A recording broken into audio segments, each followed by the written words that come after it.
Walao, it's so hot and I'm sweating so much. Like, just look at this. Do you know that Singapore's temperature has been rising rapidly recently? And in 2023, it was the 4th hottest year on record. Today, let's find out what is causing this worrying trend and what we can do to solve this issue.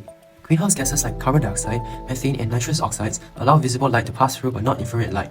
Visible light warms up the Earth, and the Earth emits this heat via infrared radiation, but it is trapped in the atmosphere or is reflected back into the Earth when greenhouse gases re-emit heat trapped. This is because these molecules vibrate and rotate about their bonds, which can create dipole moments, which can cause a match between infrared radiation and absorb them. This can occur when absorption or radiation leads to a higher rotational energy level or a vibrational transition. This also happens when electrons or molecules are raised to a higher electron energy. These effects have been greatly exacerbated by the release of greenhouse gases by human activities. Another reason for Singapore's rising temperatures could be the urban heat island effect. It refers to a phenomenon where an urban area has a higher temperature than surrounding rural areas. Just imagine hot air stuck in a dome-shaped force field around the city. That's exactly what the urban heat island is. And we can see this too. In the CBD area, the temperature is around 33.4 degrees Celsius. Yet in the residential area in Paya Lebar, the temperature hovered only around 32.2 degrees. A large part of why this is happening is due to the different surfaces and materials used in urban areas. These surfaces tend to have higher heat capacities compared to rural areas, so they gain heat and absorb more solar radiation, heating up more. For instance, concrete is able to hold as much heat as air 2,000 times its own volume. Buildings are also a huge issue.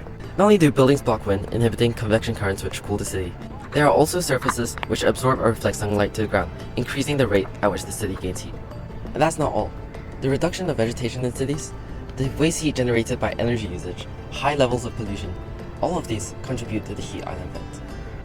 The rising temperature is such a major issue, and it is partially caused by air pollutants such as greenhouse gases in our atmosphere. We have to find ways to counteract this devastating phenomenon, starting with our chemical strategies. Electrolysis setups can be built at the top of buildings using semiconductor materials such as titanium dioxide as the electrodes and phosphoric acid as the electrolyte of the setup.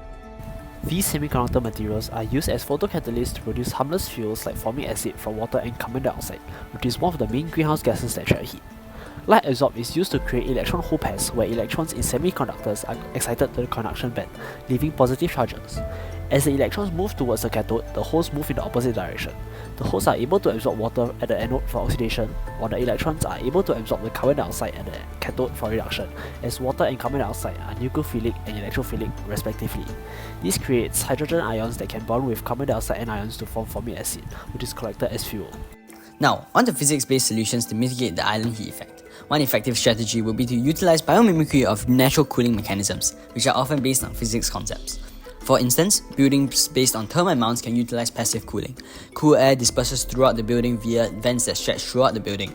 As the air gains heat, they become less dense as their volume expands, as the extra energy allows them to overcome the dispersion forces between molecules, and hence escapes out of the building during the day via the chimney, while cool air stored underground moves up the building. Here we are at Clarke Quay, a place where another biomimicry strategy has been employed. Stretching throughout Clarke Quay are canopies known as angels, which are shaped to have leaf-like patterns and provide cooling and shading to Clarke Quay, maintaining a lower ground temperature.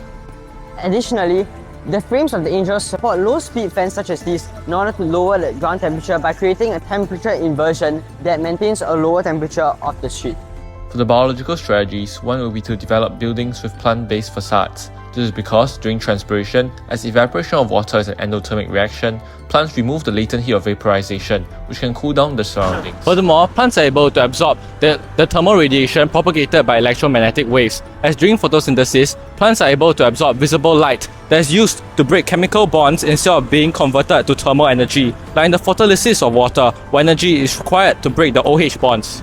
Braun and Gillespie found that only some light is transmitted through one layer of leaves, hence plants are also able to reduce solar radiation. One such example would be the Oasia Hotel downtown, behind me that utilizes a green facade. The leading architect of the building explained that the building is up to around 25 degrees Celsius cooler than the typical curtain wall surfaces in Singapore based on thermographic images taken at noon. This solution has not only drastically reduced the energy the building requires for cooling, but also helped the hotel stand out with its appealing aesthetic. Will, who knew that Singapore's rising temperatures would be due to greenhouse gases and the urban heat island effect?